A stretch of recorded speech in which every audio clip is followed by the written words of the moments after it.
Good morning, everybody. Welcome to the ASAP webinar on PEPFAR data quality assessments. We're so glad you joined us today.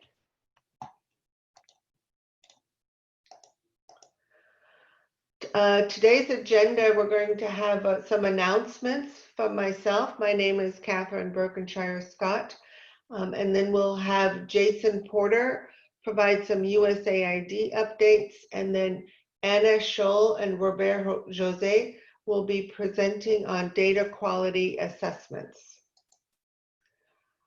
So a couple of housekeeping features.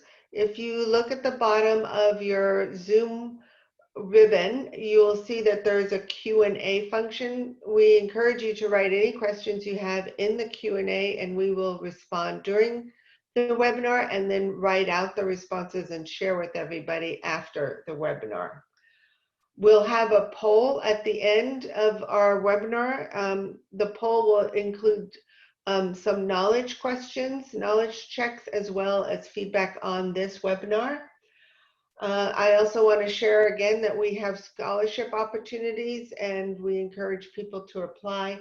And lastly, very happy to announce that the website for ASAP is up and functioning. So all ASAP webinar recordings, presentations, and Q&A can now be found at this link on our website. So quickly about our scholarship program. We have 11 courses in the Foundation for Professional Development's Business School. FPD is a consortium member with ASAP. And these are the applications are intended for people living in Africa, working for a local NGO or international NGO or governments. So we have some great courses on IT. You get the Microsoft certifications for the courses. We have courses on COVID-19, and we will send out the link for scholarship applications with the Q&As. Lastly, we have some remaining webinars for between August and September, and we're in the process of developing our series for next year. If you have any suggestions for topics you would like us to include, please write them out in the chat function. So I'm going to hand it over to Jason Porter. Thank you, Catherine. Good morning and good afternoon, everybody. My name is Jason Porter. I'm a local partner strategy advisor with the Office of HIV/AIDS. And I just wanted to give a few updates and announcements on some USAID guidance. Next slide, please. So if you've joined us before, you're hopefully aware that the Office of the Global AIDS Coordinator is still releasing COVID related guidance twice a week. And if you click on the link that will be provided in the slides, you can get access to all of these updates. There is an update, one of the latest updates on July 22nd is guidance on what to do when a health worker gets COVID-19. And then all previous updates, like I said, are provided at the website. Next slide, please. Additionally, within USAID at our agency level, there's an agency task force that is providing updates on COVID programming as well. The USAID task force recently collaborated with our agency's front office, our Office of Acquisition and Assistance and Policy Planning and Learning, to host 3 calls with implementing partners to discuss COVID-19. These topics were USAID's COVID-19 response, the America Acts campaign, and the agency's Over the Horizon efforts. You can find copies of these presentations for your review and perusal by clicking on the link here. Also, the task force has also issued updated guidance regarding personal protective equipment and covered materials for implementing partners, and has also set up a frequently asked questions page to help with any questions staff or implementing partners may have. The updated guidance includes additional information on how to make determinations under Exception 1 and Exception 2, as well as more flexibility on regional procurement and updates to redirection processes for personal protective equipment. So please, again, if you are interested in these resources, please use the links that can be found in the slides. With that, I'll turn it back over. Thank you. Thank you, Jason, and thank you, USAID, for making this opportunity available for participants. We have 222 people on the line, so again, welcome and thank you for joining. I'm going to hand it over to our experts. So over to you, Robert Jose, and you can start sharing your screen now.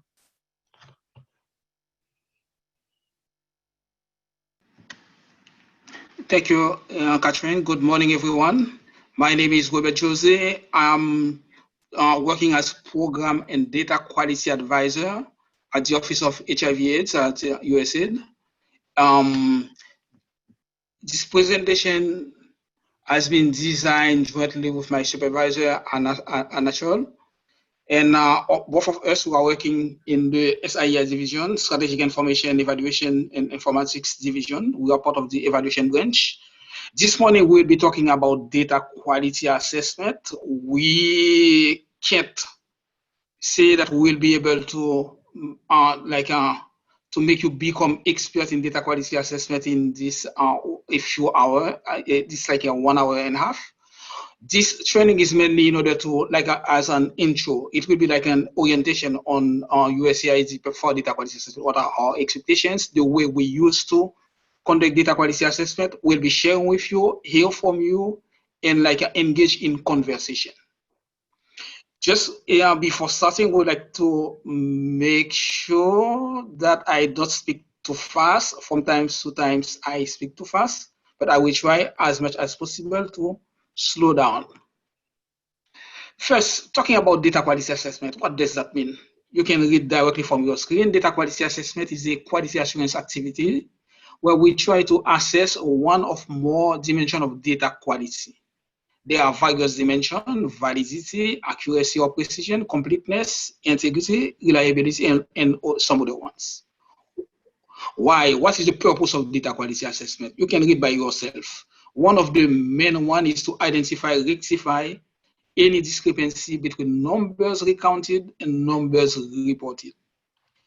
Data quality assessment don't focus only on numbers. Data quality assessment focus also on system issues. Sometimes there are some data issues directly linked to the system, the reporting system, the data management system. So in data quality assessment, when we are talking about data quality assessment, the quality assurance activity focus on both system and data. There are various other purposes you can get by yourself. Why data quality assessment? Why data quality is important for HIV programs? HIV programs are generally result-oriented and data-driven. There is generally there is a all decision on an HIV program used to be on HIV program used to be taken based on data, based on result. How to manage forecasting of commodities? You need to consider your data. How to ensure proper allocation of your resources, staff or any other resources? You need to consider all your data. Do you have reliable data? As you know, actually we are moving we have to move forward to the UN's goal of 95, 95, 95. Are we really on track? Do we have reliable data to say this is where we are? Do we have accurate information about our partner performance? When you are saying this partner is performing well, does this partner perform well really? We need high quality data. This is why, based on there are various other important criteria or other important parameters that could inform our decision for HIV program. This is why we need high quality data. At the Office of HIV/AIDS, we try as much as possible to not talk only about data. We talk much more about continuous quality improvement, CQI, continuous quality improvement, which is like an umbrella where we combine or where we try to manage jointly program and data quality. And we try also to manage quality insurance and quality assurance and quality improvement. Quality assurance, as you can see on the top of the two box, the first box QA, quality assurance. At the bottom you have QI, quality improvement. We try to combine together. This is why my position is program and data quality. We are trying under the big umbrella of continuous quality improvement to combine or to manage together quality assurance and quality improvement. You make sure that you have quality information, quality program, and then you take action to improve, to manage any kind of improvement. All our quality assurance information are based on routine data or non-routine data. Routine data is much more high frequency reporting, HFR, or SIMS, Site Improvement Information System. MER is like monitoring, evaluation, and reporting. It's all the list of all the PEPFAR indicators that use to be reported to PEPFAR. And we have also non-routine data like survey evaluations. This is at this level we manage all the data, how we can ensure quality assurance on this data, and then move on the program, how this data can inform also quality of our program. Program can be the prevention, can be testing, care and treatment, or any other components. I hope that I'm not talking too fast, but I will try to step down a little bit. Why are USAID PEPFAR specific data quality requirement?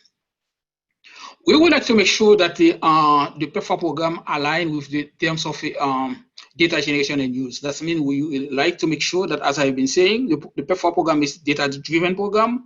We make sure that we are really being able to take decision based off our data. We are, as I've been mentioning previously, we are trying to make sure that we are tracking accurately our progress to the UN's goal of 95, 95, 95. There are some other reasons that you can read at your leisure after when you get the slide. But as you have seen in the previous slide on continuous quality improvement, CQI, the big umbrella, data quality assessment, we try to assess the program. We try in continuous quality improvement, we try to manage data and also program. Based on that, data quality assessment can be done at any level. We can have data quality assessment focused on system, like supply chain, on EMR, electronic medical record, on health information system. We can have also data quality assessment focused on prevention, on prevention, on testing, on treatment, on viral load suppression. Data quality assessment can be at any level, on the system, on cascade, on any kind of population, like key population or orphan and vulnerable children. At any level, we can have data quality assessment. Stop a little bit to avoid having sharing too much. Now, let's try to talk about some challenges that can affect data quality assessment. We mentioned data quality assessment need to be done. Data quality assessment is important. Data quality assessment can be conducted at various levels. But what are the main challenges that can affect data quality assessment? There are various other ones, but I will just highlight some of them. As I've been talking, I started talking about, there are some system issues. There can be some system issues. As an example, there can be inadequate resources for data collection and analysis. There can be some issues with the data flow or with the management and with the data management and reporting system, which is not designed in order to properly capture information needed to generate the result. There can be the fact that we, when I say we, as the organization reporting, depend on the entity. As an example, depend on the MOH for reporting. That can be also some issues that can affect quality of the data. There can be also misunderstanding of the indicator's definition. Sometimes staff collecting data or reporting don't understand properly the indicator definition. They don't know how to compile data properly. They don't know how to prepare report. Various factors can affect quality of the data.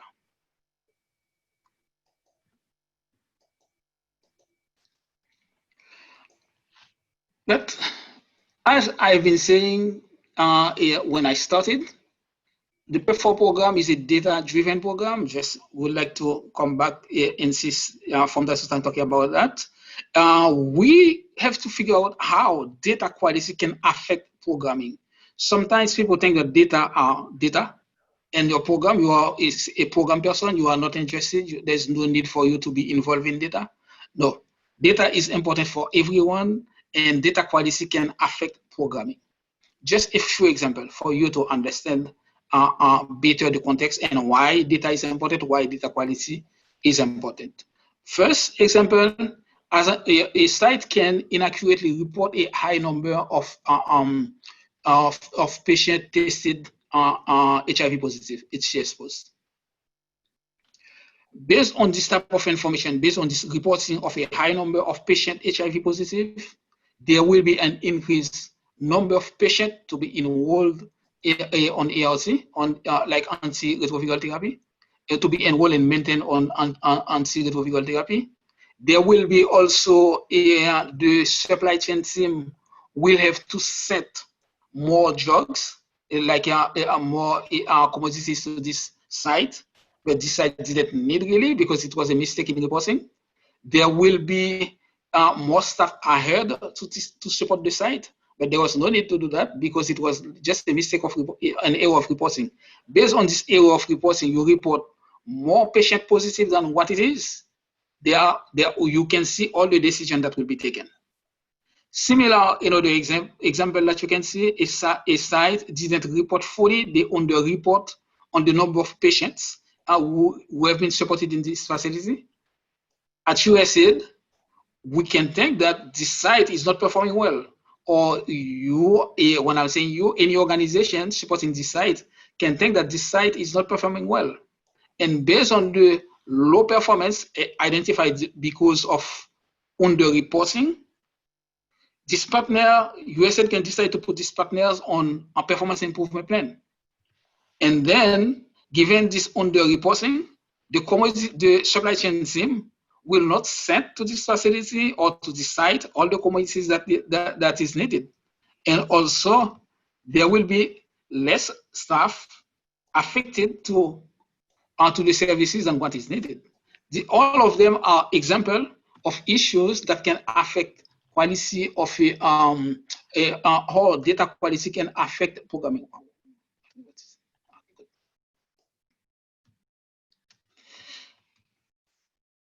It was much more the context, but now let's move to to USAID OHA data quality and quality improvement approach, just for you to understand a little bit how on our side we used to manage data quality.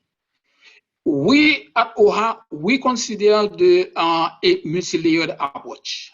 We think that all of us, when I'm saying all of us, all the stakeholders involved in the PEPFAR program need to be involved or have their role to play in data quality. The first level, if you consider this like this diagram, you can see at the top we have USG. USG used to conduct data quality assessment. They are just used to conduct what we call a comprehensive interagency data quality assessment. It's much more at highest level, national level. There is a need for a second level. We consider there is a need for data quality, what we call generally initial data quality assessment. That used to be conducted either by USAID staff, or it can be this type of data quality assessment can be focused on any priority area. We consider also as a third layer data quality monitoring that should be conducted on a routine basis. We consider as a fourth layer routine data quality assessment, or DQA, that they need to be conducted generally on a quarterly basis.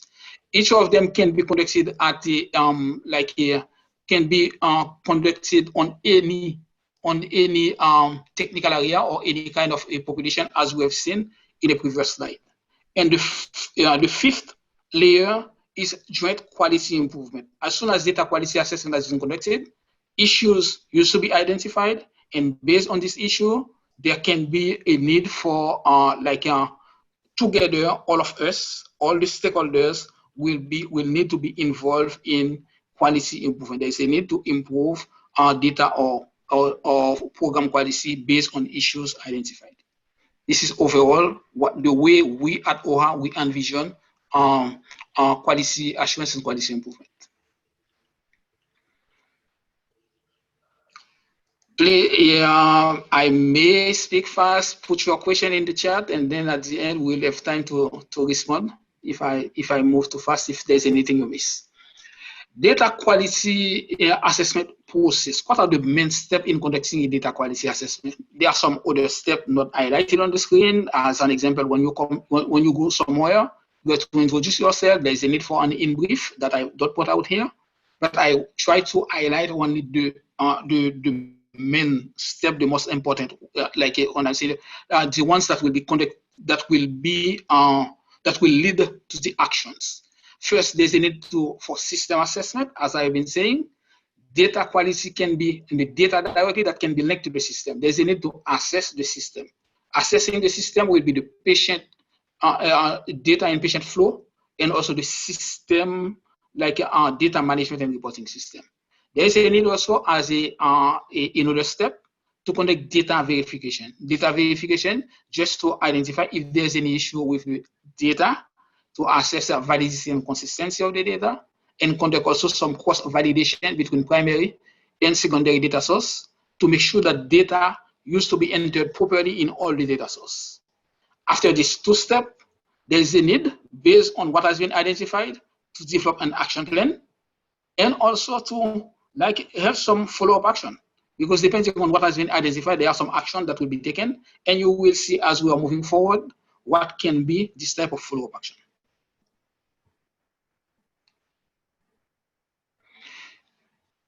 In terms of analysis, you have been collecting the data, but how to use this data, how to understand the data, how to appreciate this data. There's just an example, just some two key aspect of GQA data analysis. The first one is to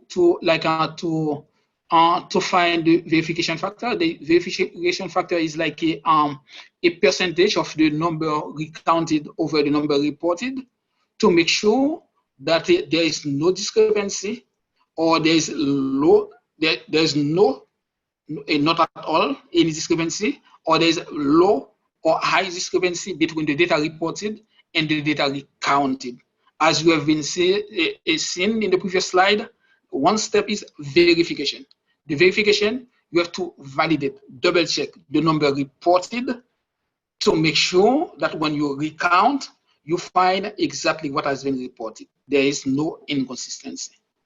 And when we are referring, as I've been saying, the verification factor, as you can see on your screen, is the number recounted over the number reported. If this verification factor is over 100%, we can talk about under reporting. If this verification factor is below 100%, we talk about over reporting. Recounted, over reported. If this percentage is greater than 100%, under reporting. If this percentage is less than 100%, over reporting. Very important to remember. And as we will be moving forward, you will see what action need to be taken if we have over or under reporting, depending on the level of discrepancy. Another key component of DQA analysis is the concordance. As I have been saying in the previous slide, there's a need to conduct cross-validation, compare data from a primary data source to a secondary data source. We have to make sure that the content of these two main data sources, the content match. There is a calculation of concordance. The concordance is the number of files, patient files, with like the same information in both the data source, the primary and the secondary, over divided by the number of files reviewed. If we have 100%, it's like a full concordance, a full match. If there's any discrepancy, there will be action to be taken also to improve like data collection or data management on how the form used to be filled out. Next one, let's see. I've been talking about discrepancy, and as I've been saying, depending on the level of discrepancy, some action need to be taken. And when we make the calculation, recounted over reported for the verification factor, if we found a discrepancy of over plus or minus 10%, that means 110 or 115, or verification factor equals 85 or 70 or even 90, where our verification factor is more than plus or minus 10%, and then there will be a need for taking all this follow-up action. HQ or third party need to conduct a comprehensive patient files audit to make sure that they can check what's wrong and take action to make sure that the patient files are okay. And then there's a need to conduct data quality assessment a quarter after the initial data quality assessment. And in this routine data quality assessment, what we call our DQA, the emphasis will be on all the sites where issues has been identified. There is a need also to conduct a quarter later after the initial DQA, a data quality monitoring. And then there is a need for capacity building for the IP, when I say the IP implementation organization, implementing partner, what we can call the organization implementing the program, or staff working directly in the site are supported where the issues have been identified.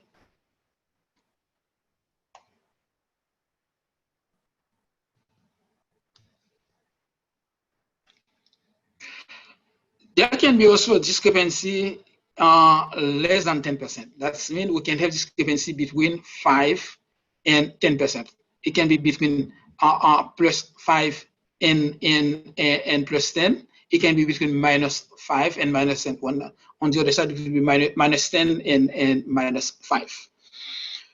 If we have this level of discrepancy, the action will be, we don't need HQ to conduct the comprehensive file audit. The organization implementing partner can conduct the patient file audit. And then a quarter later, data quality monitoring need to be conducted in 10% of the site initially assessed in the DQA. Within data quality assessment will be conducted also a quarter later in a proportion of high volume site, including 25% of the ones where issue has been identified. And last step will be to conduct capacity building activity or capacity building session for staff working in the site where issues has been identified. Stop here to hear from you. I've been talking a lot, quite quick, maybe, but I think I would like to make a stop to hear from you. Please feel free to ask any question that you have. And I will try, and my supervisor is also online. She can jump in at any time for your questions. Thank you. Yeah, this is Gultana. There are a few questions I will read for you. The first question that came is, can you share us some sample DQA tools? That's the first question that came. And the next one is there any confidence interval for verification factor that you recommend for M&A people to set up? The other question is why greater than 100% verification factor is called under-reporting and less than 100% is called over-reporting. Shall I stop and you would like to answer these questions and I will continue? Yes, I can respond this one, and then you can continue. Thank you. Okay. The first one, sample data quality assessment tool. We will be sharing one with you. This one we'll be discussing in a few minutes. But there are also a lot of other ones. I share link to other ones developed by Measure Evaluation. I think there's another one developed by WHO. Various other tools exist. We will focus this training on a specific tool that we at OHA have been using, but we don't want to prescribe any tool to anyone. We just would like to make sure that you understand the layered approach, the multi-layered approach, and you understand how important it is to conduct data quality assessment. But in terms of sharing, yes, we'll be sharing this one that we'll be discussing, and we'll be sharing also link to the Measure Evaluation tool so that you can get access to them. You can see exactly what it is. And I think we share link also to the WHO data quality assessment protocol and tool so that you can see. Concerning confidence interval, if we are like talking on a statistical basis, talking about getting an interval, a confidence interval, we don't prescribe. We don't say, okay, you have to this is the range. We don't talk about the range, but we talk about making sure that if you don't have a 100% match, we are fine if your discrepancy plus or minus 5% is okay. That means if you have 105 or if you have 95%, that's fine. But if you are between 5 and 10%, that means between 105 and 110, there are issues. If you are between 95 and 90, there are issues, and we provide guidance on how to handle these issues. And the same, if you are at over 110, or you are at 85. If you are at 85 or 80, there are issues that need to be addressed. But between plus or minus 5%, that's okay. That means 95. Between 95 and 105, that's fine. If we can talk about this type of interval. Can I just add to this, Weber? Just yes, one please. kind of, I don't know if this is to kind of really check on the data quality verification factor and how reliable that is. And for that, there is a cross-check within the tools and the process that looks at actually making sure that what we get ultimately and what we during the recount is cross-checked, and that we can actually trust that we now do have accurate number that better reflects who actually received services. So just to kind of say that the tools as such also provide cross-check for our own data quality process. That's all I wanted to add. Thank you, Anna. The latest one about the over and under reporting. Remember the formula for the verification factor? Verification factor is recounting over reported. If you report more, that means your numerator is higher than your denominator. The formula is recounting over reporting. If the denominator if the numerator is higher, that means you will have a bigger percentage. The percentage will be greater than 100%. This is why we are saying under reporting, because you recount, you found more than what has been reported. You reported less. But if your numerator is lower, that means when recounting, you found less than what has been reported. That means you have been reporting more than what it should be. Just write down the formula and put some number. You can figure it out probably better. Recounting over reported. Recounting is the numerator. If numerator is higher, you will have the percentage will be more than 100. If your numerator is lower than the denominator, your percentage will be below 100. This is why we are talking about over-reporting because recounting, you found less than what has been reported. You have been reporting more. I hope that you get the point. Yeah, okay. The next set of questions are, do you have recommended number of data and M&A staff in relation to size of the program? That's one question. The other question is, who is responsible for ensuring data quality or conducting data quality assessments? Then the next one is, do you have a sample DQA dashboard that you can share with us?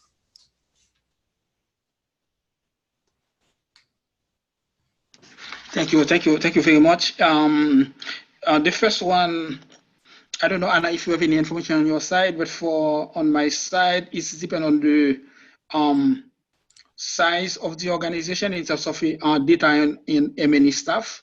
We recommend any organization, whatever their size, they need to have staff dedicated to data management and reporting. And also data is not a matter of only one staff. Everyone in the organization need to pay attention to data to make sure that data being collected or data being reported are high quality. And in terms of number of staff, if I don't have any answer, we can double check and share more information. But we don't. On top of my head, I don't have a standard number that I can say depending on the size of the organization. Okay. Yeah. Next, I think that the essence is that in terms of also responsibility, the routine data quality would be conducted by the partners, and it would not necessarily be prescribed by USAID, but it does recognize that we would like our partners to check the quality of data that they report on a regular basis. And again, if there are huge discrepancies in what you can verify in your records to what was reported to USAID, then I think what Bear described some activities that we would like to see all our partners engage in to ensure that the quality of data is improved over the next quarter reporting period. So I think that the idea is that you would want to check on most of your site over the cycle of a year. And kind of at the extent possible, you would sample the sites and you would sample the patient files to routinely check if you can actually verify the reported numbers match with what you can actually find evidence of at the site level. I hope that helps. I think that Anna provided also response to the second question, who is responsible. Responsibility, this is a shared responsibility. Everyone is involved, not only the data M&E person. We need to conduct, everyone need to be involved in routinely ensuring quality of the data and take action for improvement as they did. But if you consider the multi-layered approach, you can see all the entity involved, all the entities who have their specific role to play in data quality at some specific level. But overall, everyone has their involvement or they have a critical role to play in ensuring quality of data. In terms of sample DQA dashboard, as we will be moving forward, you will see on our side at OHA what we, after collecting the data, what choose to be generated. And when you double check the measure evaluation DQA tool, you can see also what has been what used to be generated after our data collection. I hope this can help you in terms of a sample dashboard. Okay, yeah. The next question is what does USAID and PEPFAR use as their baseline to set project targets? And also the next one is under USAID, do we have standard steps to mitigate data quality issues? And would you please explain that if you have standard steps? Okay. Thank you. I will start, maybe Anna will add at any time. For baseline, generally at the for the PEPFAR program, the way we used to work, target used to be set based on HIV prevalence in the area where the program is being implemented. If we consider the treatment indicators, and also our target used to be set also based on what the UNH used to develop the spectrum that they used to develop, and based on the spectrum and the prevalence of HIV in the implementation area, they come up to with expected HIV number of HIV patients, or like a number of people living with HIV in this area, and then based on the 95 target, they can figure out what could be what potentially could be the target for each of the key indicators under each of the 395 testing, treatment, and viral load suppression. What can be the target in terms of number of patients? But there used to be some like a follow-up conversation between mission, between OGAC, to make sure that the targets set are realistic also and can be done. But overall, the baseline is used to be set based on the spectrum analysis produced by UNAIDS, and considering also the prevalence of HIV in the implementation area. And I don't know if you have anything else you would like to add that I don't explain properly. Thank you. Well, okay, that's fine. Thank you. And in terms of standard tips, for all the PEPFAR indicators, there is what they call monitoring, evaluation, and reporting handbook. Every year they update this handbook. In this handbook, you can find all the PEPFAR related indicators. They explain how data collection, like first the definition, what does that mean when we are referring to this indicator, how this data related to this indicator used to be collected, and what are the main most common challenges or most common issues when collecting data or when aggregating data to report on these indicators. This is the first first type of information we can share about tips to ensure data quality of data being reported. Just double check from any indicator you are reporting on, access the mayor guidance. Country team, depending on where you are implementing activity, the country team will share with you a copy of the mayor guidance, and you can get access directly to pepfar.gov, and you can find the mayor guidance. You can see how you can find information on any indicator you are reporting on. What are the most common issue with this indicator, and what action need to be taken to avoid this type of issue. This is the first tips that I can share. Second tip is, as we have been mentioning, there is a need to routinely conduct data quality check. You go to monitoring visit, you don't focus on the service being provided only, you also check data. You check the system. You make sure that in all the data collection form are filled properly. Everyone need to be highly involved in ensuring quality of data. Data is not only one staff; it should be everyone. These are the main two tips that I can share. I don't know, Anna, if you would like to add anything. I think that's great. Thanks. Yeah, the next sets of question. The first is, what is the difference between data quality audit and data quality assessment? And in relation, similar to this one, also the difference between data quality assessment and data quality monitoring. And the next one is, does USAID OHA has tools apart from tools and the methods or methodologies apart from measure evaluation tools? And the last one is, how often should we conduct DQA? Thank you. Let me start by the latest one, which is the easiest one. DQA, as we have been mentioning, should be conducted on a routine basis. There are various types of DQA. If we think about routine data quality assessment, what we call DQA, our expectation or what we used to suggest is to conduct this type of exercise on at least on a quarterly basis, because we would like to make sure that each site can be reached by at least one data quality assessment during the life of the project, of any project or of any mechanism. But in terms of in-depth data quality assessment, what we used to call an initial data quality assessment, which used to go deeper in the program, best practice used to be on a yearly basis, because it's like an exercise conducting like a focus on full recount, full assessment. Our best practice used to conduct this type of DQA on a yearly basis.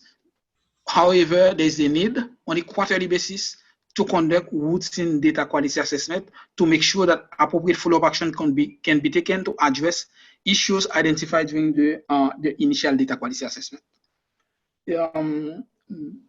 Let me move to data quality monitoring and data quality assessment, and then I will hand it over to Anna to add to these two questions, and I can take over afterwards. But for data quality monitoring, we are thinking about it's like much more data quality combined with supportive supervision visit, or data quality combined with any kind of monitoring visit.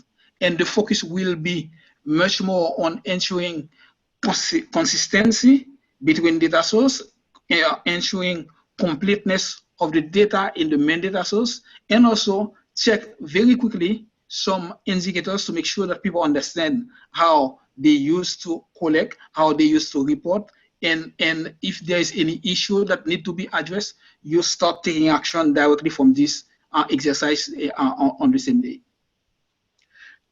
This is what I can say for data quality monitoring. The difference with assessment is you focus not only on completeness, on consistency, you conduct also data full data validation, recounting, and compare with what has been reported. But on monitoring, you don't put too much emphasis. The focus is much more on completeness, consistency, and some quick check, not fully in depth as it used to be for a data quality assessment. Anna, over to you if you can add anything that I missed or didn't say properly. No, this is great. And I just say that, the terminology is important just to distinguish and show that we can do this at different levels and with different like whether it's the comprehensive or just the selected sites and selected patient files to check. But the ultimate idea is that the comprehensive data quality assessments that the interagency and USAID do typically cover 80% of patient files, high volume sites. And just to kind of convey also, this relates to another question. We will be showing, Robert will just quickly present some of the tools that we developed based on USAID, CDC collaboration on interagency side. So these reflect an interagency perspective on data quality assessment, what Bear will show to you.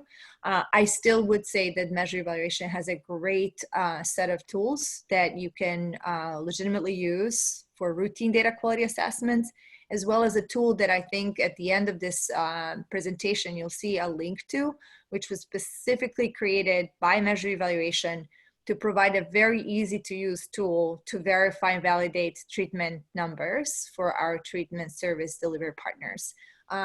So I think that there are many tools again, and I think it's really up to you to choose. We will be providing, and we are working on a virtual training that's a more extensive training to go through the tools that Weber will quickly present today. And so if there is interest in joining that webinar, we would be interested in knowing that. And that will go in depth in the approach that interagency takes, CDC takes, and USAID with this extended USAID PEPFAR tool looks at and uses to validate. So again, I think that there is the difference in terms of how mission and headquarters at USAID are engaging. But for local partners and all other partners, we're kind of really looking to you to select the best tool for routine data quality assessments.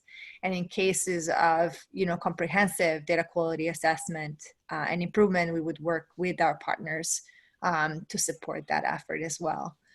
So over to you, Weber. Thank you very much, Anna. Just very quickly respond to the latest one about audit. For data quality audit, we go on to all data source only to make sure we check information and compare with all data source in the facility where we can find information related to this specific patient.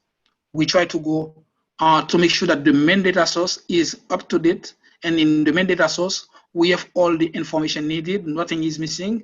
If there is anything missing, we go to any of all the possible data source. But when we are conducting a data quality assessment, we consider only the main data source, the data source being used for reporting, and we consider secondary data source for cross validation, only one secondary and the main data source. For audit, we have the main data source, we make sure that everything is up to date.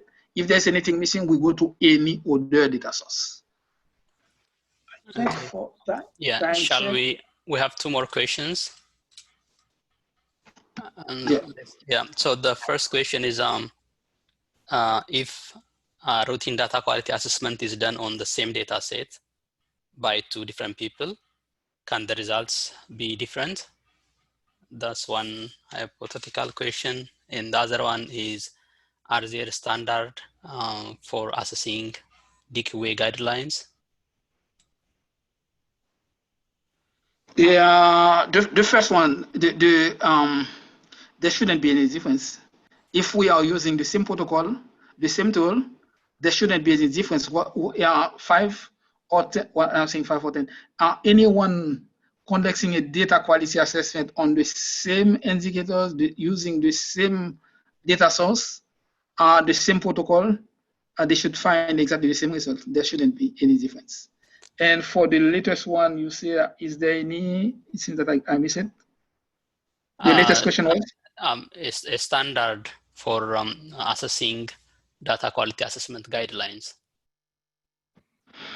Yeah, as Anna has been saying, we at OHA, we have been working jointly with CDC on the interagency team on designing protocol and tool for data quality assessment. We have been working jointly also with WHO on some on data quality assessment protocol and tool.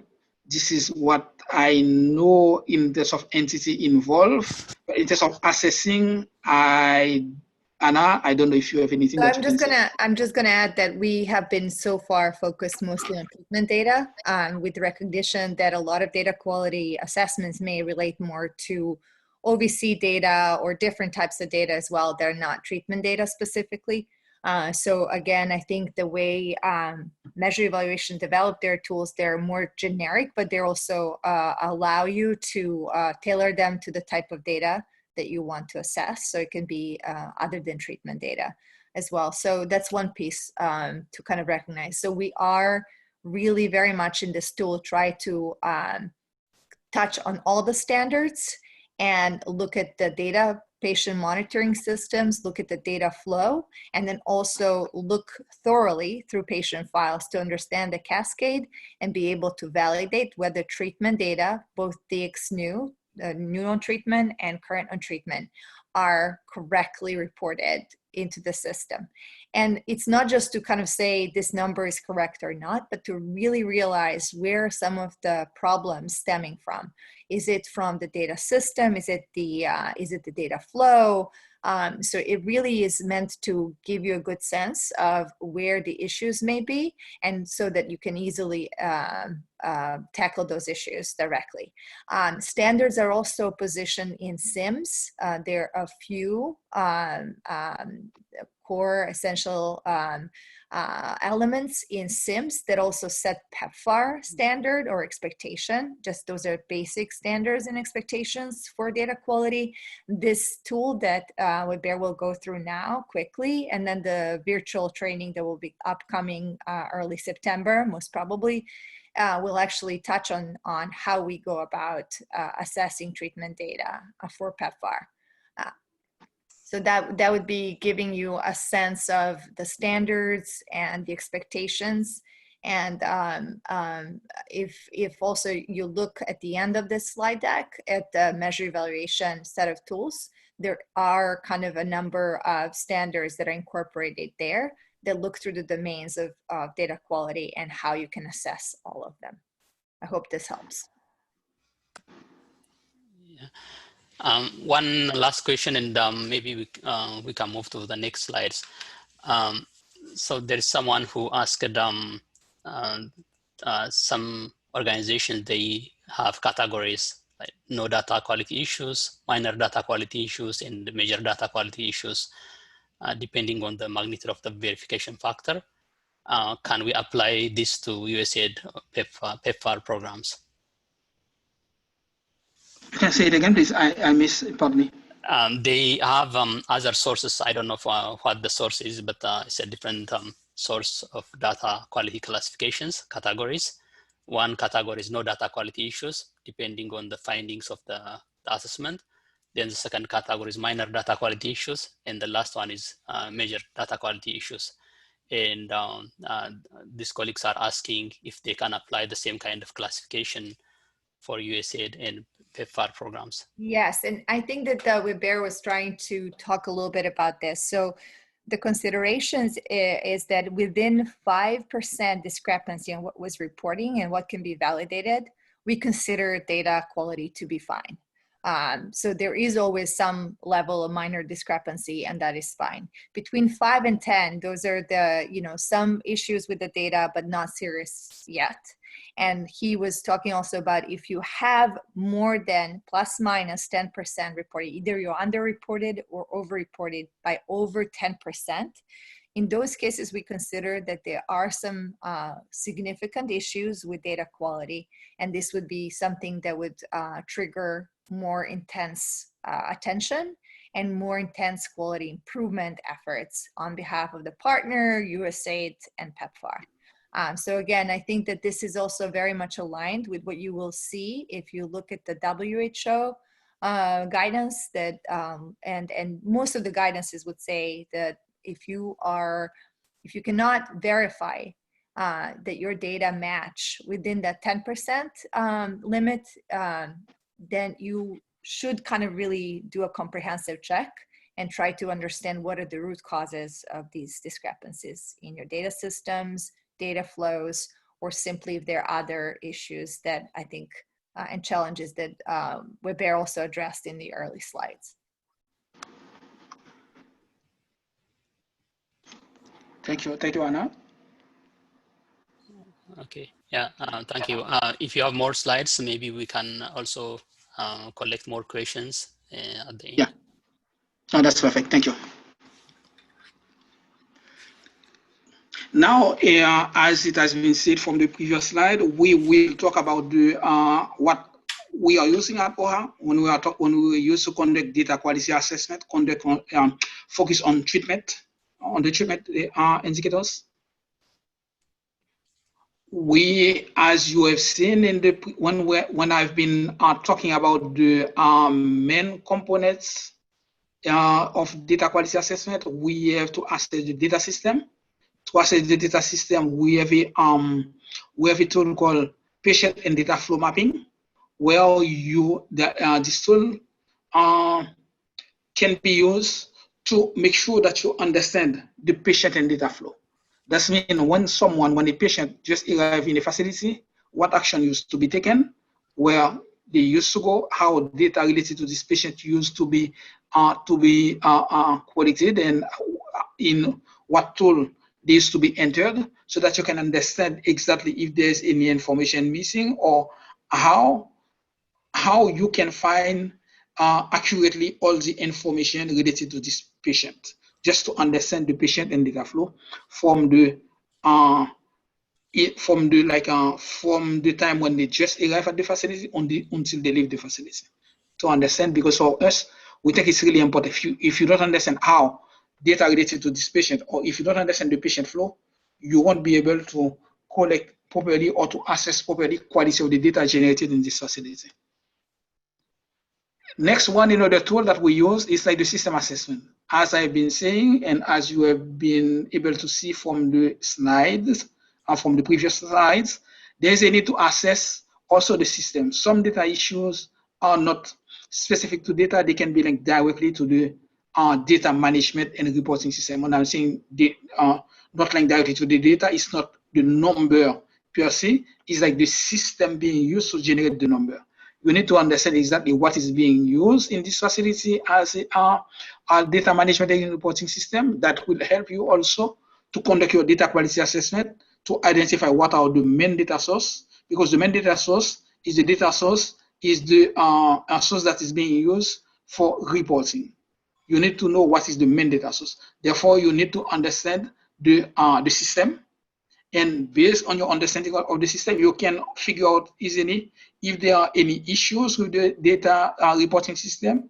Did the system generate on time all the information needed?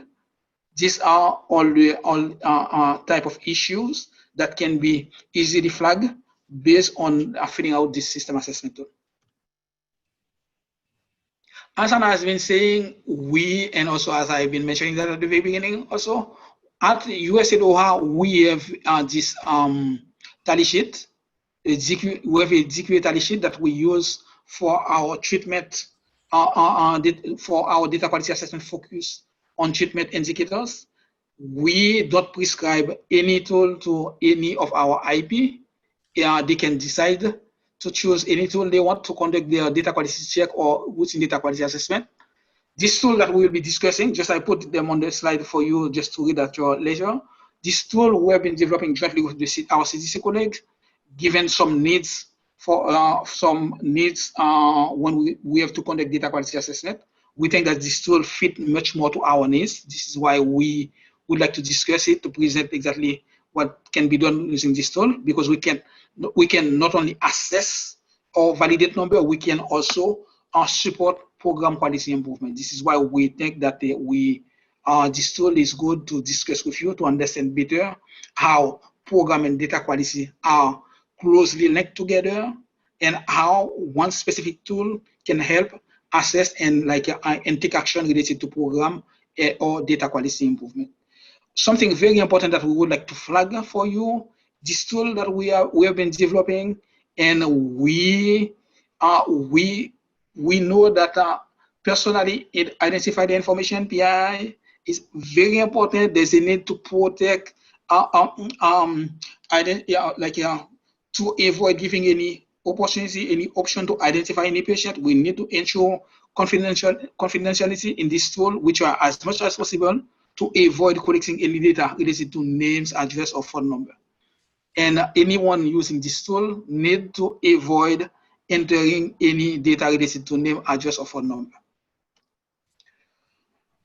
This tool, what is it? Just for you to understand overall this tool, we are generally OGAC requests to conduct some data quality assessment, and sometimes they request to focus on 100% or 80% of the patient are currently on treatment. And in our office also, our front office at the Office of HIV/AIDS used to request that we don't go to collect data only, we need to focus also on program quality. And we know in various countries, there are two guidance on loss to follow-up, LCFU, loss to follow-up. There's a guidance on 28 days required by OGAC, and there's a guidance on 90 days that the Ministry of Health in various countries, they say you are lost to follow-up. We have to consider 90 days to talk about loss to follow-up, but for OGAC it's 28 days. When we have to tally loss to follow-up, if we have these two guidance in one specific country, it can be challenging. With this tally sheet, we have been able to address this challenge of using two guidance, 28 days and 90 days. How is this tool structured? You will see in a few minutes. This is an Excel format. Everyone has an Excel on their computer. We think that it's easy for anyone without strong knowledge of strong skills in computer can use this tool because it's an Excel. We have 1 in 19 data points. The first 4 data can be filled out before going to the site, and then there are 50 data points where data need to be entered. patient level data. This is the tool. The first for OU, that's mean the country where you are actually implemented, the township or province where or district where the site is located, name of the site, code of the site. These 4 columns can be filled out at any time before the data quality assessment. And then we have some specific information for each patient. Patient code, patient unique ID, sex, date of birth, and then specific information for each patient. We have to fill out all this for each patient in this facility. You can say, it's a lot. If you are in a facility where there are a lot of patients, that will take a lot of time. We understand that. However, at the end, what will be generated will make you feel that it was needed.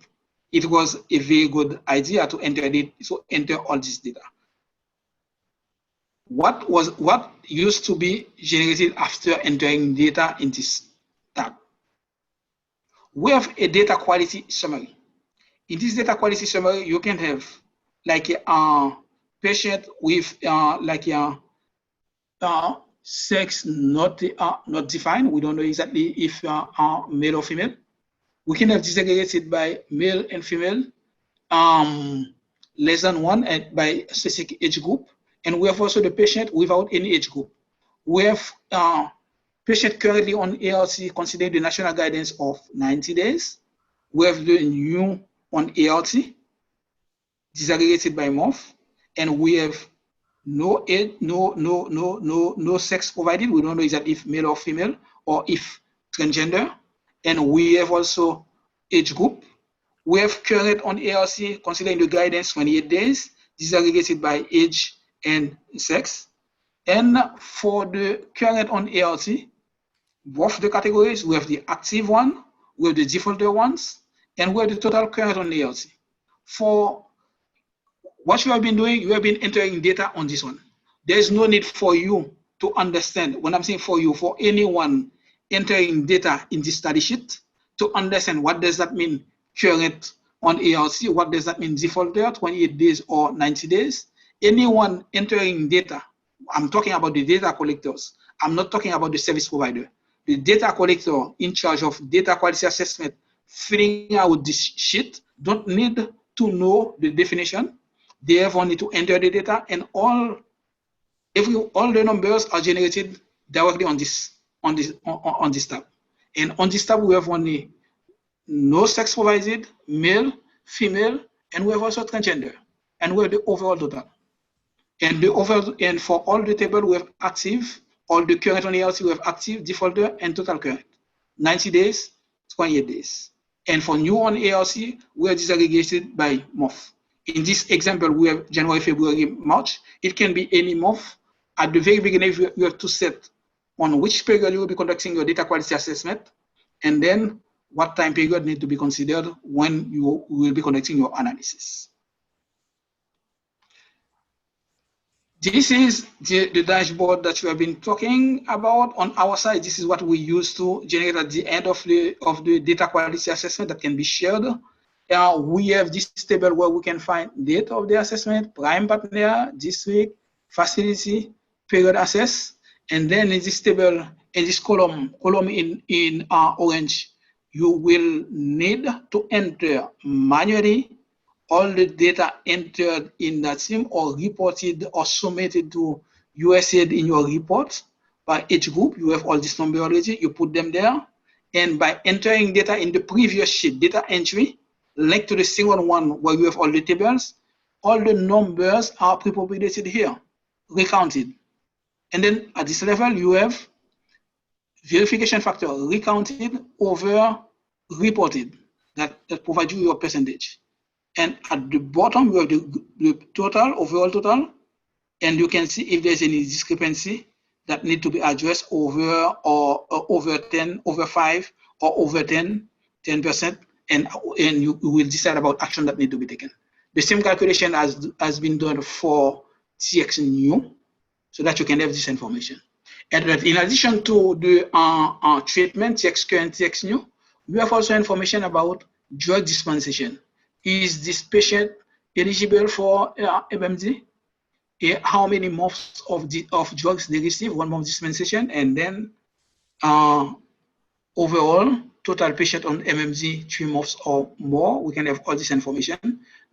Patient not on MMD at all, you have all this information, and you can have also some percentage based on data that you will be entered if you used to report to OGAC on this. When I'm saying to OGAC, to USAID on this type of metrics, and on this side you have the percentage where you compare reported recounted number to reported number. And this, at the bottom, you have your cost check. Cost check, this is when I've been talking in the slide about data validation. We have recounting, but also we have cost check. Compare data between two data sources, the main data source and the secondary data source. Okay. Just an example to see exactly how it looks what it looked like after entering data. I remove OU, township, site name, and site code just because they are related to one DQA being conducted. Then we don't want to to flag which OU and where the assessment is conducted. We just share the number so that you can see exactly what it is. We try to flag some issues. As an example, you can see if you are implementing test and start, this IP, the patient has been diagnosed in 2015, but the patient was initiated on ART in 2019. What's wrong? It's like they take about 4 years before putting on treatment a patient. There's something that we need to understand. Maybe this transfer, this patient was on treatment somewhere else. It has been transferred. That need to be we need to understand.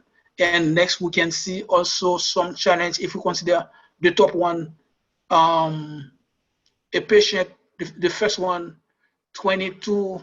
The patient last visit was in September 2019. Next visit is October 2020. And the patient only received 60 pills. 60 pills between September 2019 and October 2020. It's about 1 year. 60 pills is not enough. There's a problem here. Did they provide? Is there a mistake in this number? There, or did the site provide enough drugs to the patient? This is something that need to be flagged. This is a program quality issue in terms of number of pills the patient need, or in terms of time lag between the last drug pickup and the next visit. This is something that need to be flagged. At this level, we have test and start not taken properly into consideration.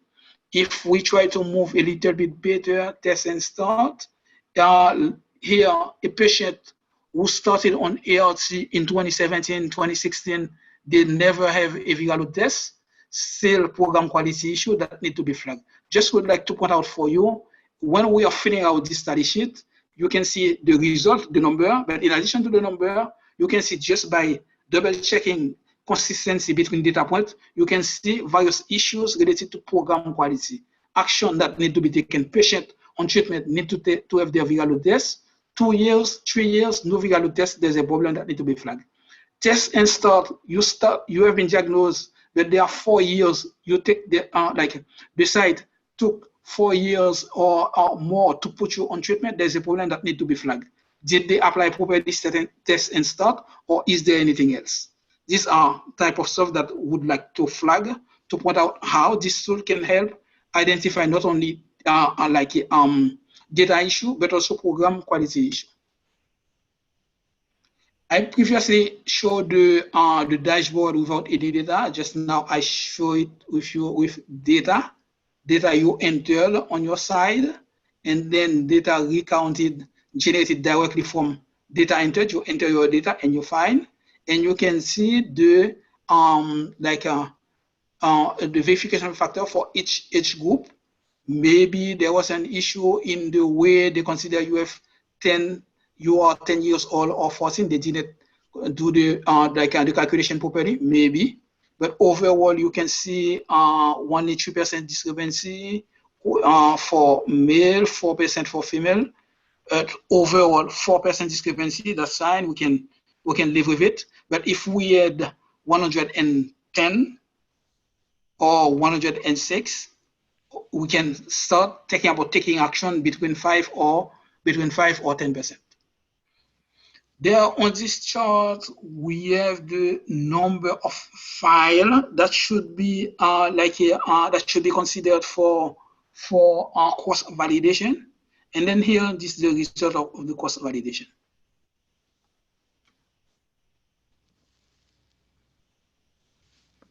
Let's try to see some issues with study sheets and some issues with data quality. Let's see with you all. You can put your response in the tally sheet. In the tally sheet, you can put your response in the chat box, and my colleagues from ASAP will read the response for me. You can read on the screen the scenario where someone in your data capture on your team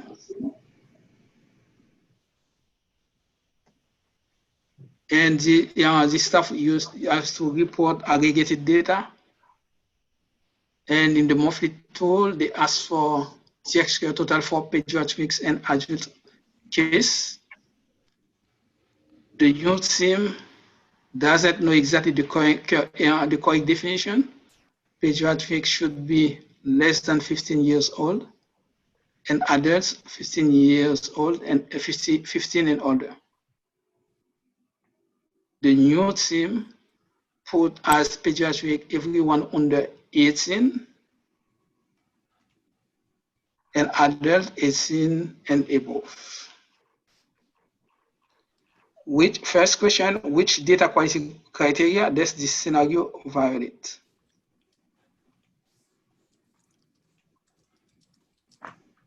Please put your answers in the chat section if you like, or in the Q&A session if you like.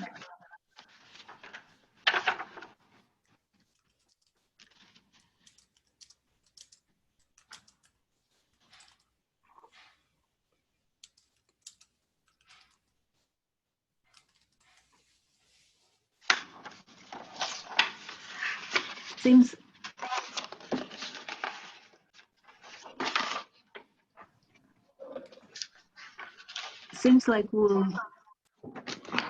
for now we'll need to present the answers and they can compare with what they have. The first answer that we got is validity. We also have 2 validity answers.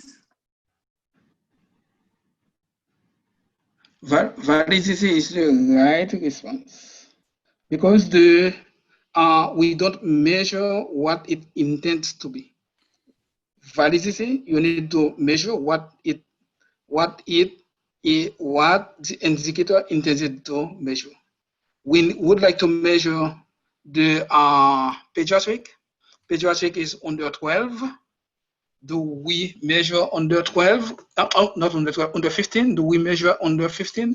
No, we have been measuring under 18.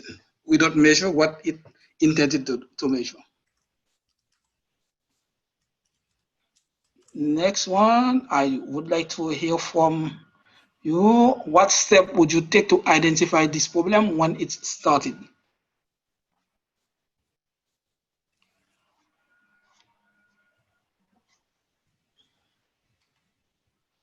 So please answer put your answers either in the Q&A segment or in the chat segment to the second question.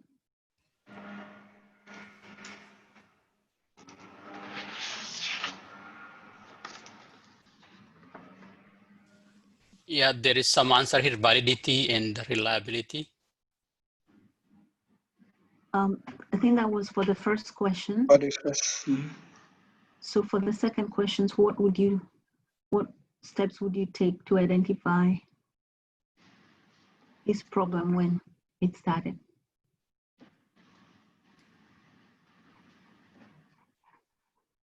See if we have some answers.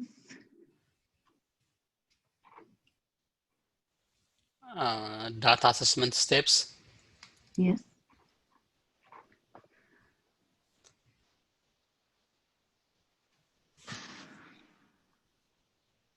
Any other ones? Using a verification factor to see underreporting or overreporting.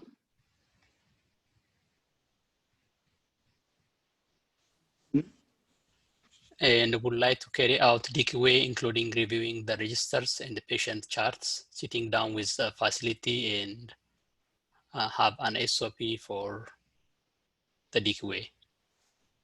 As well as Wonderful. indicators definition. Yeah, wonderful. No, that's wonderful. Very good response on your side. Yes, we need to share the indicator guide with this new staff so that he can understand the definition. The indicator definition is a very important step. And also conducting data validation for compare the content of the register with the to make sure that the data has been reported properly. It's another good step. Someone has been talking about verification factor, comparing what has been reported with what has been recounted.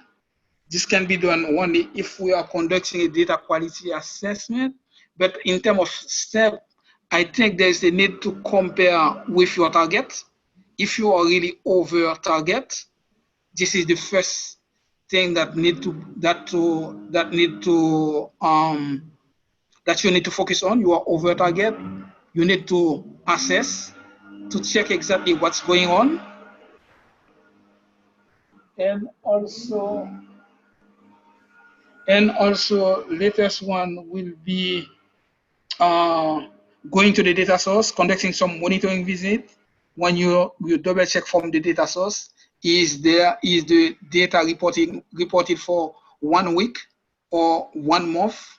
If there are any issue with this data, just conducting routine data quality check can help identify this problem as soon as it happens. Just check routinely. Latest one, I think the latest one is linked to the second one. The latest one, how should manager and M&E respond to this problem? It's a little bit linked to the previous one. Let me just provide some input. One action that should be taken, as you have been mentioning, will be to share to make sure that the new staff understand the indicator definition. There will be a need for capacity building, just not sharing, giving to him, but make sure giving to him or to her, but make sure that there is a proper understanding. There can be a need for formal training to discuss, to hear from, and to conduct like some data like a compilation with this staff, so that the staff can really understand how to do, how to use, and to avoid this type of issue. And in addition to that, next step will be, as I've been mentioning, routinely perform data quality check. You go to site, you double check to make sure that the definition has been used properly. Thank you. I have a next one. Next one, you will put your answer in the chat, and we will start from. We'll consider one issue of this case on this patient. In this scenario, we would like to see what is the issue with each of the patient data, if there's an issue. Let's consider the first one. The first one, you will put your answer in the chat. Is there any issue? Just put what issue it is. The patient was born on 04/04/98, diagnosed for HIV in July 2019, initiated on ARC in February 2019, last visit job pickup June 2019, next visit job pickup July 2019, and 90 pills. The number of daily doses pickup 90.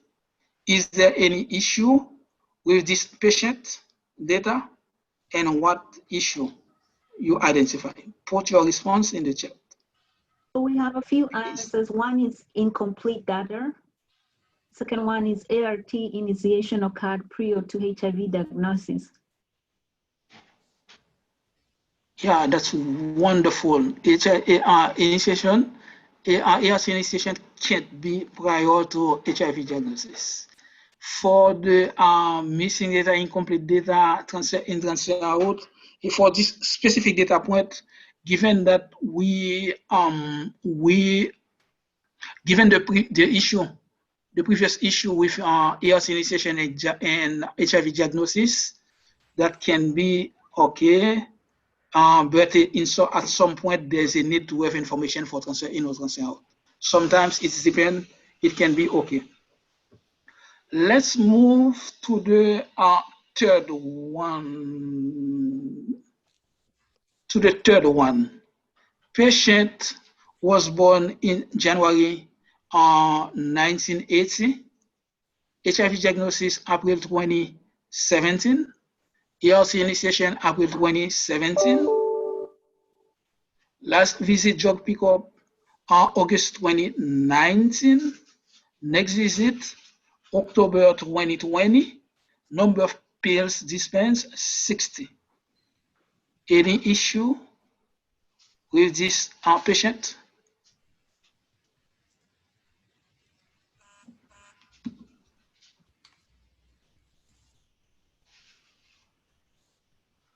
Any issue with this patient?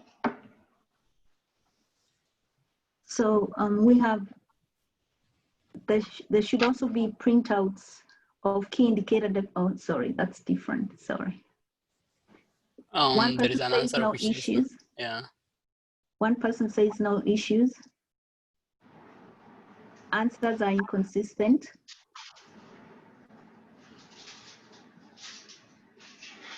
Okay, let me consider this response and just go back. Diagnosed in April 2017. ARC initiation in April 2017. It's okay, no issue, that's fine for these two. But when we try to move, last visit drug pickup, August 2019. That's okay. But when you consider the next one, next visit October 2020, between August 2019 and October 2020, it's about 8 or 9 months, and the patient received only. So we have two answers on that. Next visit date is not realistic. And that's wonderful. Last visit and next visit are over 12 months apart. That's wonderful. Yeah, it's more than 12 months, exactly. And the patient received only 60 pills. It doesn't make any sense that you provide only 60 pills, and the next appointment is after more than 12 months. These are this type of issues that can be in the patient file that need to be fixed. And also when someone is filling out the tally sheet, you can see if there's any kind of issue on, this is like a program quality issue. That can be the service provider didn't pay attention. They just put it, it can be a mistake. Just when you double check, you can flag this type of mistake and then take action to make sure that your file is correct. And this is why we think it's not only checking quality of the data, it's also checking also the quality of the program. Let's consider the last one before we move to something else. We go to the line, I think 1, 2, 3, 4, 5, 6, 7. 7, patient was born in August 1994. No information about the HIV diagnosis. ARC initiation on September 2017. Last visit, no information. Next visit, October 2019.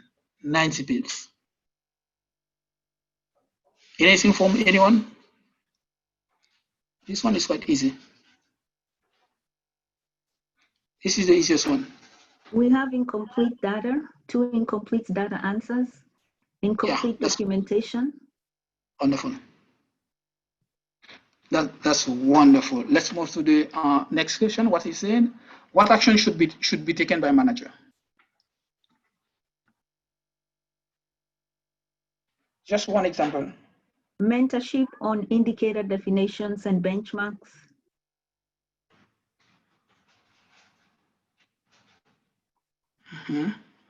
That's interesting. Capacity building. Yeah, capacity building. Yes, this is a very, very good. The latest one.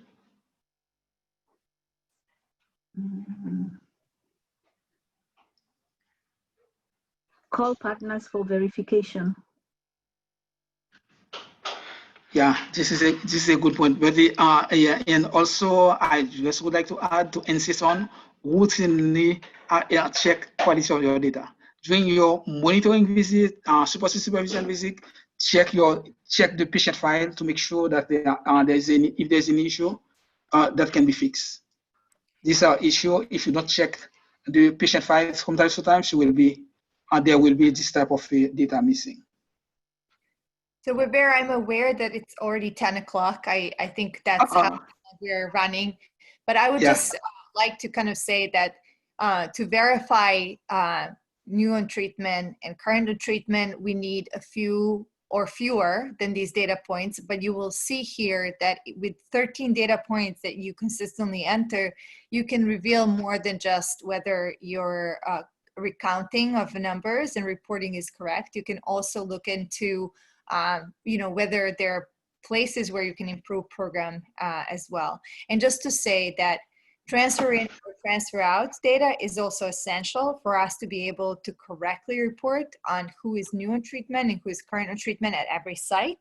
So this information very often is missing or is not correctly entered. And I just want to point out in this example, it's missing, but should somebody be identified and initiated in a different site during the reporting period, which is a quarter, that person would not be counted as new on treatment in this new site where it transferred. So if they transferred in after being initiated in a different site, they will be counted in that original site as new, and they would be not counted as new in this one, only current. So I'm just going to point that out, and I know that we're running out of time, and just want to kind of take it back to ASAP colleagues and see how we can close. And maybe just to say again, interest in more detailed and more comprehensive DQA training would be really helpful for us to know about. So if there are such interest, we would love to hear from you and try to see how we can assess and also include you in that training. Yeah. Thank you, Anna. Thank you so much. We would like to thank you all for participation and for the presentation. The question and answers, the presentation and the recording of this webinar will be shared with you later. We know we have some more questions which are not answered, but they will be sent along with the question and answer. Thank you so much.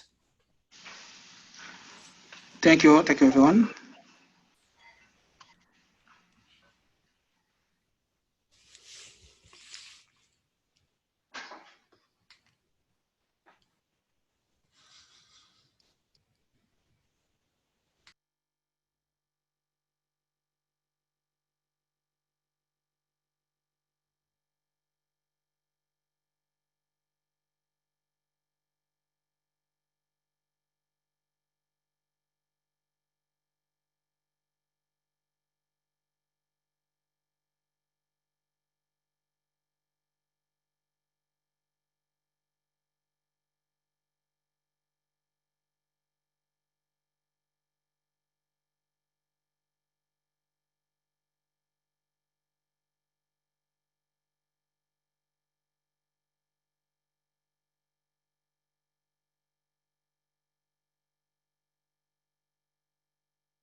what we've done with the NUPIS Plus is to build on the NUPIS by looking for more root causes of significant weaknesses.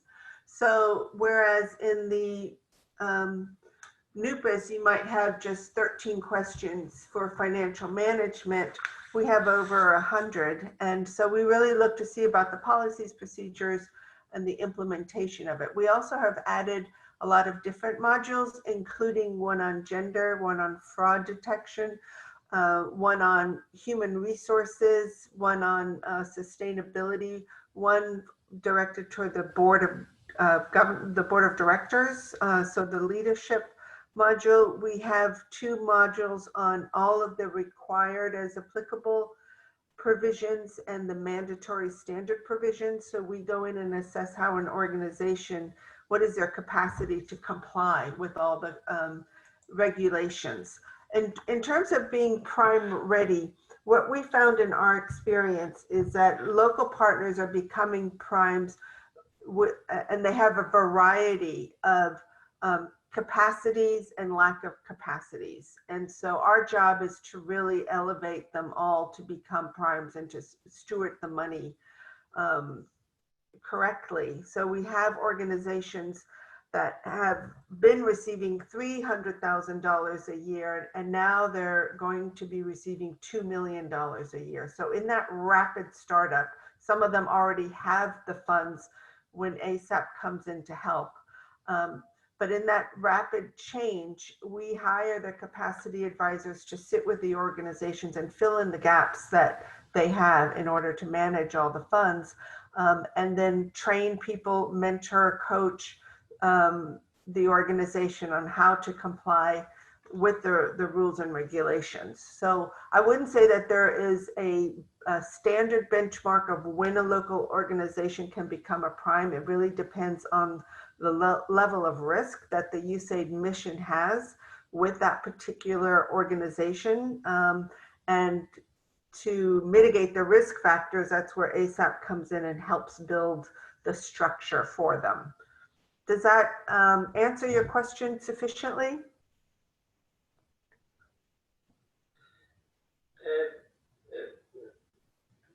Partly, but maybe just my lack of understanding. Allow me to ask a follow-up on this. This positive score at the NUPAS, right, during the administration of the NUPAS, that does not count for anything? Oh, yes, it does. Oh, yes. So we get NUPAS results from missions. So for example, we have a new partner in Tanzania that just got an award. We have the NUPAS from the mission. That organization has 31 recommendations. So that turns into our capacity development plan. And then we create activities to help meet those special conditions or issues that they want resolved. So, and when we do a NUPAS Plus, we always refer and use the scores of the NUPAS. And you'll see, I sent in an email with the invitation, the Excel spreadsheet, which is the NUPAS Plus tool. So, and if you open that, you'll see that the first 6 worksheets in blue are the NUPAS as described in the ADS. And then all the other modules are the additional information. And the process of developing the NUPAS Plus was over a period of about 5 months. We engaged a community for peer review. So we had 31 local and international NGOs review the NUPAS. We had 3 meetings to review and finalize it. So we really feel like this tool is validated now because we've done it 24 times, that the community of primes helping local partners have participated, and we've benefited from their input. So I wouldn't say we don't discard the NUPAS scores at all. What we do is enhance the data so that we can develop a very thorough capacity development plan. So for example, a NUPAS report may say segregation of duties needs to be articulated.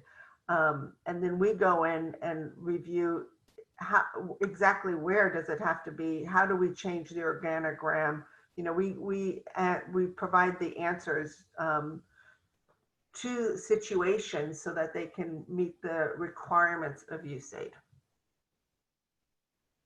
And we have some very interesting. Go ahead. Sorry, I didn't mean to interrupt you. I was going to say we've done it 24 times and we have some really interesting data sets. We have a training on the NUPAS Plus tool August 24th and 25th. So for primes and local partners that want to learn how to use a tool, we have our first training this month. The outcome that we're looking for, right, or that USAID is looking for, is to essentially have local organizations that pass the NUPAS, the NUPAS Plus, which is preparatory for the NUPAS in a way, right? But to have positive outcomes on the administration of the NUPAS. Is that a fair statement? Yes. Yes. So the journey that precedes that, as long as it is effective, what is important is really the positive score of the NUPAS. Yes, from that perspective, yes. So we do a baseline and then a follow-up assessment. In Cameroon, it's our first experience where we're working with primes that are scheduled to transition subs over an 18-month period. Most often we work directly with the local partner. In Cameroon, FHI 360 is the prime, but the organizations have already been receiving USAID money, and FHI 360 is now continuing on with just the technical assistance in terms of the programmatic areas. So this is a different structure, and because we're agile, we are hoping to provide value added in any area. We're also the type of organization that, we like to collaborate, we like to coordinate. What we've done with CARE is that we shared the proposal that we sent to USAID to CARE. We took out anything that we said on CRS, and so now we can do the same for you. We can send you the proposal that Valerie approved, so you can see the background of where we're coming from.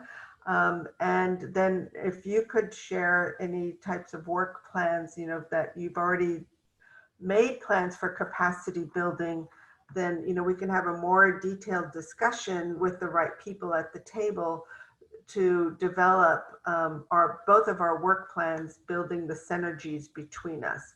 And where I think ASAP can add a lot of value, if you already have some plans for capacity development, is that we have a suite of tools that are being finalized by probably the first week in September.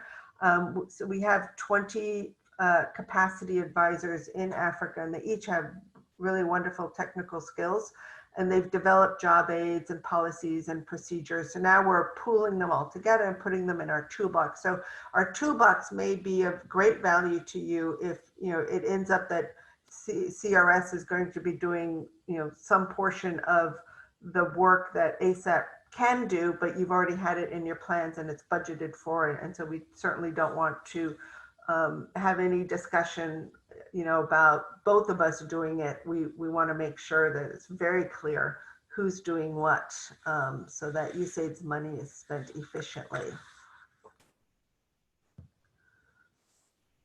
On that note, could we perhaps switch over and find out a little bit more about CRS and where you are in your thinking and your plans for capacity building for your local sub that's going to be a prime? So sorry, I think Monica has been raising her hand for a while.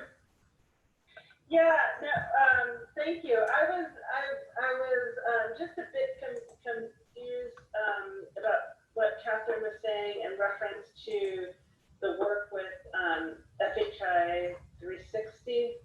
Oh, that was an example. That was an example of a model. Monique, yeah, that example is in fact in Cote d'Ivoire. Catherine, you mentioned Cameroon. This is where the confusion came from. Ah.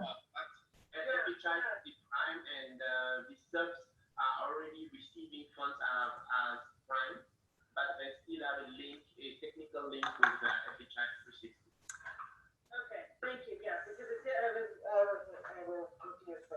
Oh, I'm so sorry. I didn't realize I said that. Sorry. And yeah, you know, I can start off talking from the point of view of CRS, and I'm sorry that our local partner also could not be here to participate in this meeting. And I think, as we said, since I think we only have about 12 minutes left, that we will hopefully be able to have a follow-up discussion relatively soon, and including them in the discussion.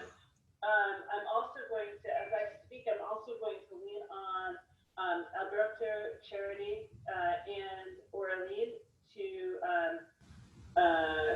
who I believe might have joined the call. Aurelie is our partnership and capacity strengthening, one of the members of our team at CS Cameroon, working specifically on the kids project, to talk a bit more of the details of the capacity strengthening plan with CNC and the other 24 local partners with whom we work at a local level.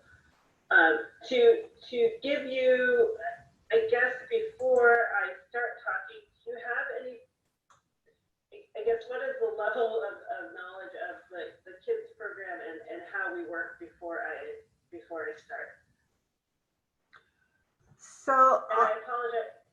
our level of information is from whatever we could get from the internet. Okay.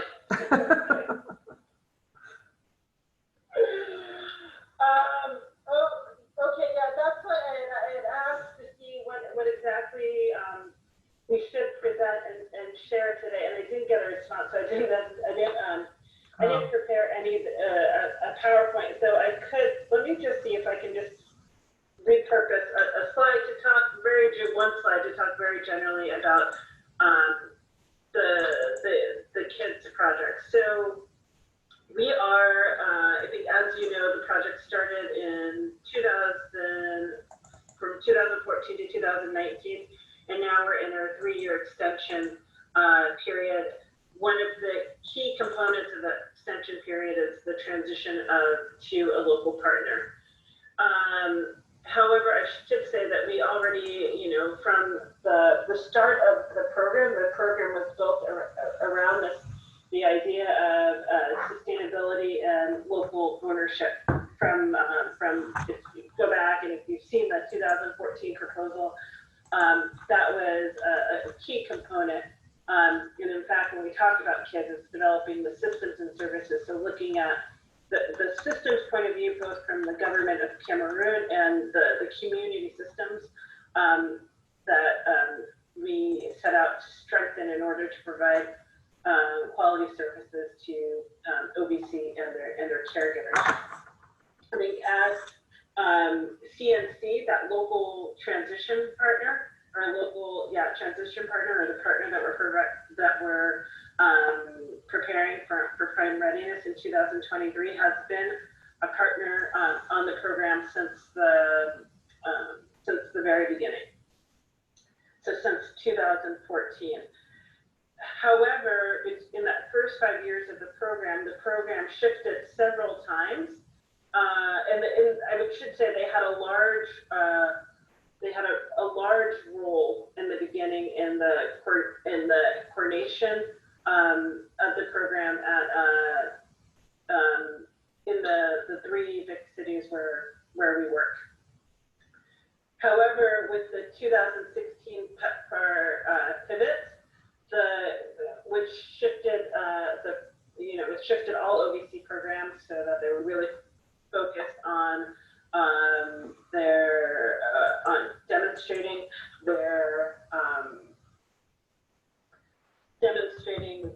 role in epidemic control. That their role shifted a bit. I shouldn't even say that it shifted greatly. At the end of 2019, they had a very, very minimal role in the project.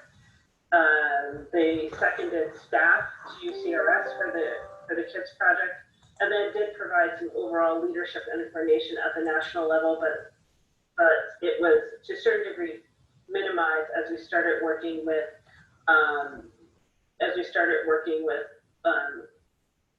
local partners partners to do to provide services directly. So having direct sub-agreements with local partners instead of passing through CNC, which was the original plan and how we originally started working. But with the PEPFAR pivot, we were asked to change that way of working.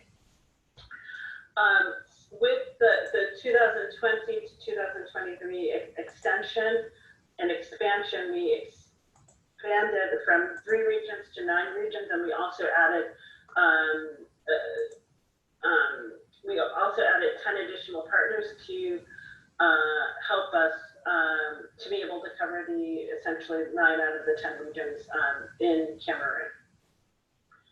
With CEMC, as part of that extension, we did develop a comprehensive transition plan with both where we brought together our best thinking, both at our headquarters level, and I'm going to ask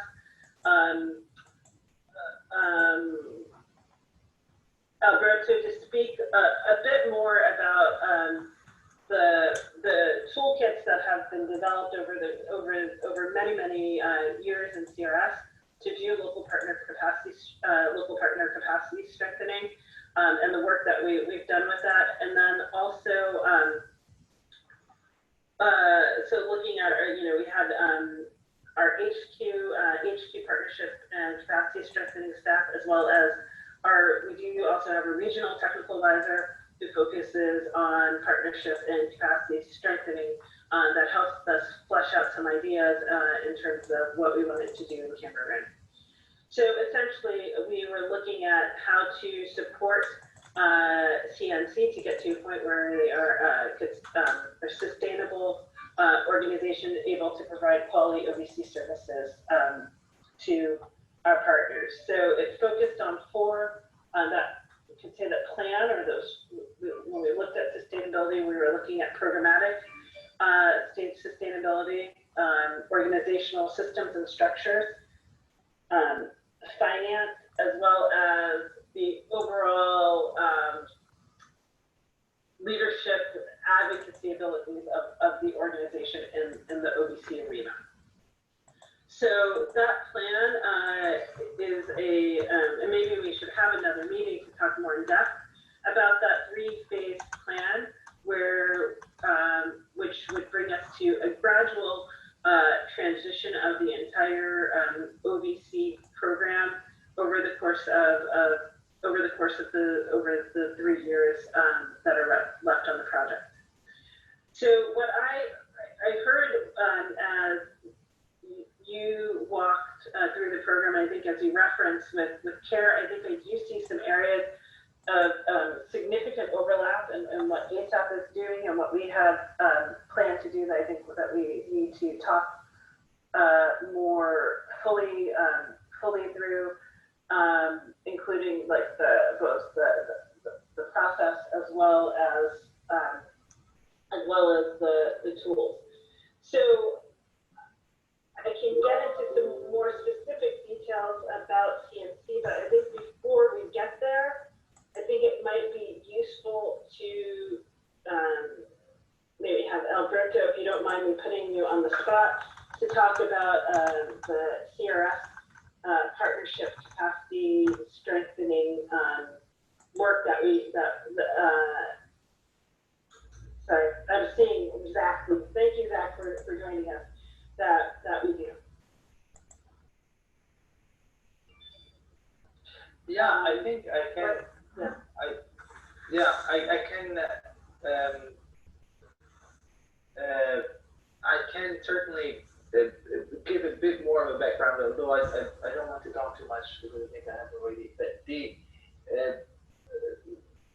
I think it's safe to say that CRS has welcomed this acceleration, right, and the commitment that PEPFAR has made to transition to local primes, right? It is something that fits very, very naturally with the way CRS has seen the world, right? So both in the previous administration with the forward reform, procurement reform, now the ensuring the self-reliance and initiatives within it are very much in line with the way we see our relationship with our partners of various nature, right? So secular, faith-based governments, for-profit sector in the countries in which we operate. It's a very nice continuum, right? So it's something that we welcome and want to contribute to. Interestingly enough, right, it was in the context of PEPFAR funding that we began about more than a decade ago what we would call the institutional strengthening guide. So an articulation essentially of how one could look at the various functions of an organization and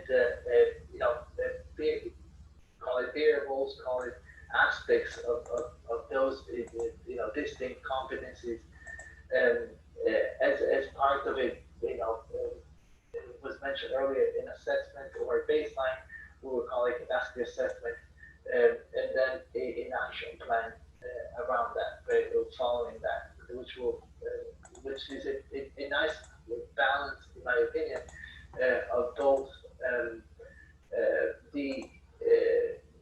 an opportunity to learn, so it becomes in fact a learning event for the partners involved, but also there is the provision of some structure, right, and then the offering of our internal and external know-how in those areas as part of this capacity strengthening offering that we have. And interesting enough, that seemed to have informed the way UPAS Plus was described earlier. So there is a natural convergence there. Now, more recently, right, and then I will stop here. More recently, the work that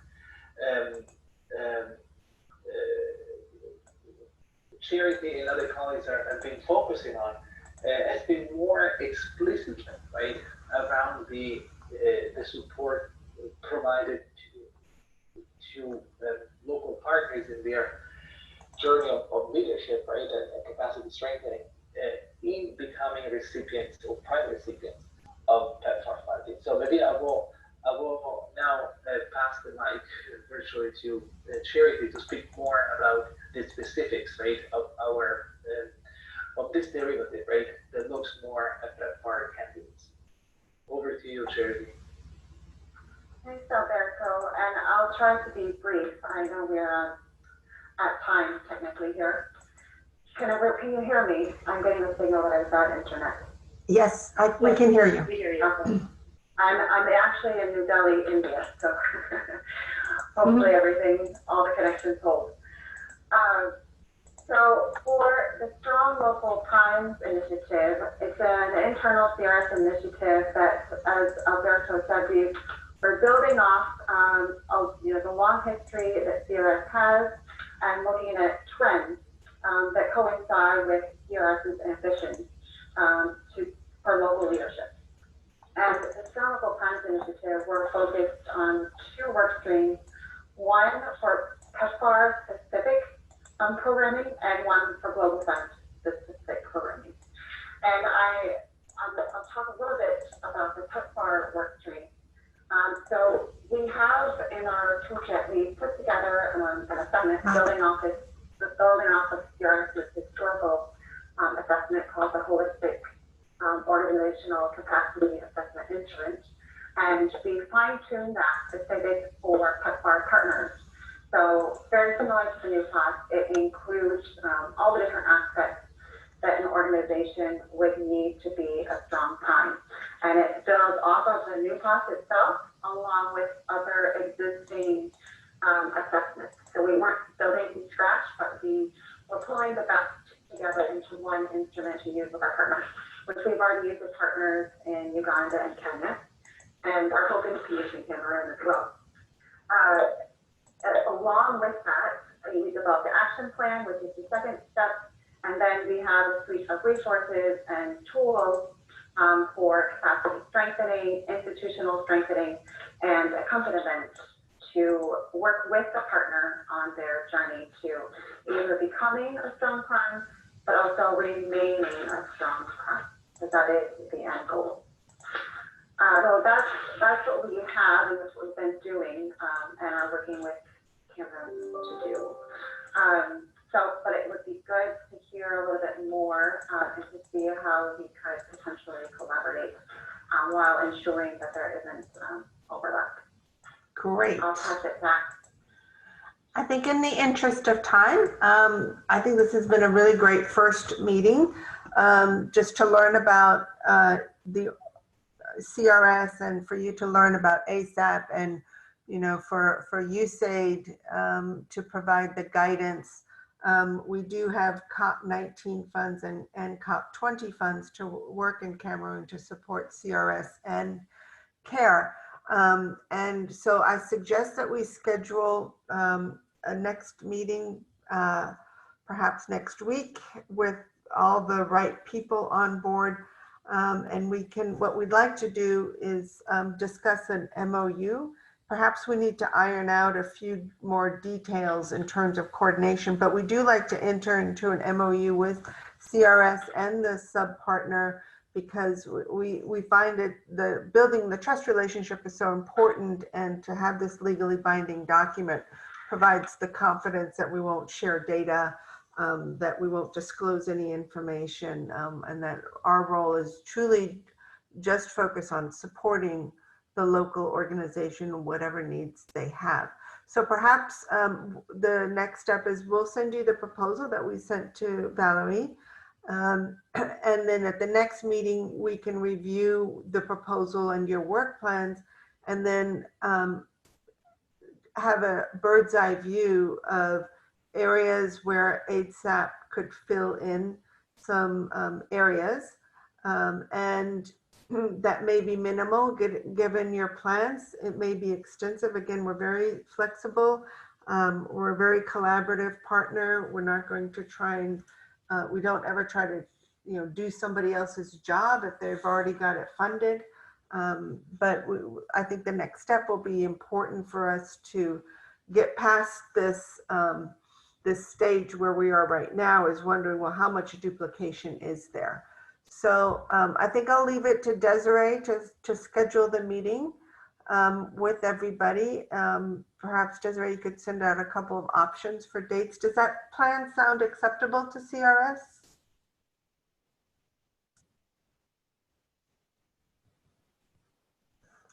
Hello? Please excuse me, I was on mute. Oh, I thought I was on mute and I was talking forever.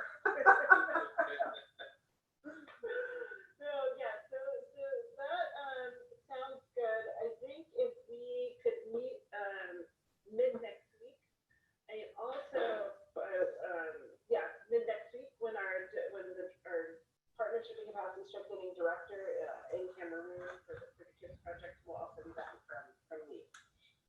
Perfect. I'll be back on Monday, but just to give him a couple days to focus.